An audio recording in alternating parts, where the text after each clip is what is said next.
عن ابن عباس رضي الله عنهما أن رسول الله صلى الله عليه وسلم قال لو يعطى الناس بدعواهم لادعى رجال أموال قوم ودماءهم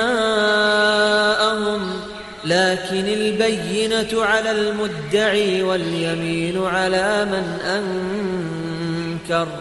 Mia kapuun ki Ibn Abbas, mia suat kirana dua swallah, amata anas Rasulullah sallallahu alaihi wasallam na pitiruyan. Upama ubegen ko mga tao so mga tuntutiran, na di sa didin na tuntutan o mga mamaso mga tamu ko isa apagtawag so mga ruguwiran, ugay na saksi kip tuntut, mudda'i, nasapa kip pagungkir, mudda'alay.